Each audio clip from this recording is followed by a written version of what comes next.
Okay, you have, and I don't even know how to define your relationship with 50 Cent. Maybe you can define it for us. You know, 50 Cent is a genius, and I always say that, and I always will say that. For whatever reason, we know who 50 is, and 50 is consistent with the way he approaches situations. And he's been very aggressive in approaching situations with me. I will always honor and admire that man because of what he did. You know, somebody asked me once, have you ever been disappointed? And I think all of us disappoint at some point. Our kids disappoint us, our parents disappoint us, our friends disappoint us. 50 never disappointed me because 50 always stayed true to who he is. And I respect that. And 50 redefined himself in film and television. 50's a down hard genius. The only disappointment I felt from 50 was not allowing G Unit to achieve its fullest potential. Because What do you mean by that? The movement of G Unit, it was a good run.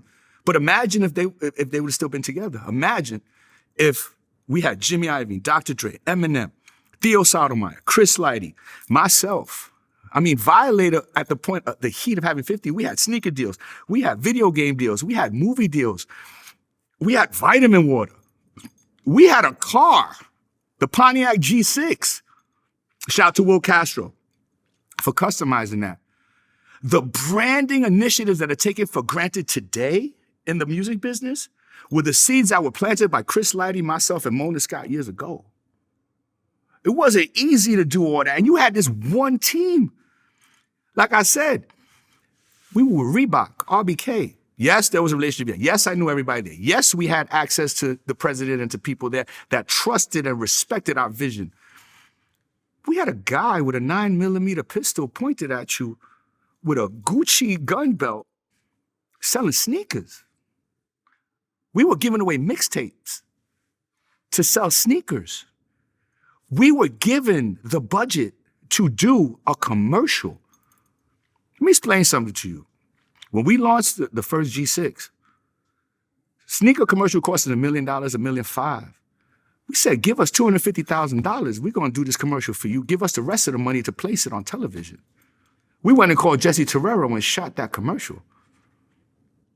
We did CG before there was CG. We put vitamin water in the commercial. And then we took the rest of the money, and what did we do? We bought every other commercial spot on the BET Awards. Strategic. Everything was thought out and well planned.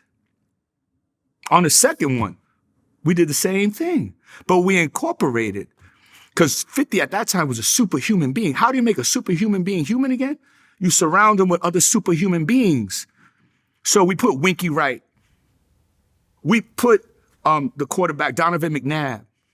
We put Manny Ramirez. We played street stick ball. We boxed on a roof. And we played street football where Banks opens the car and the guy falls over. And we had vitamin water in there. And we had a ice cream truck with a Puerto Rican flag with guys playing dominoes on the side, culturally relevant. So we were able to do things because we had the key to the gate. We were the original trendsetters, original influencers. We knew how to speak to our community. We knew how to speak to our audience. We knew how to speak our brand and conform them with other brands. Puff works with Ciroc, 50 works with vitamin water. It all made sense. You know, James, we started off this interview, literally, I announced you in the beginning as a marketing expert. I think that the audience is beginning to understand why I would give you that. That's not a title I just threw on you. A lot of people don't think in that direction, the way that you just broke it down for us. Got a question for you, because you mentioned these huge deals with 50 Cent and G Unit. Mm-hmm. The Glacial deal, the vitamin water deal. Yes. How involved were you in putting that deal together? Well, you know, 50, again, the genius that I say, you know, went to Chris and said, I want to sell 50 Cent waters. We were in Germany, I think. We were on tour, and Chris Okay, for somebody who doesn't live in New York, doesn't come from that urban landscape, can you explain what a quarter water is? A quarter water in a bag of chips was 50 Cent. A quarter water bag of chips was just sugar water. And you would go to the store, corner store, and buy a quarter Kool-Aid. It was like Kool-Aid in it. It was straight sugar. It was straight sugar. And, you know, 50 was like, I want to sell 50 Cent waters, told Chris. And Chris went out and investigated and found a company called Glacial.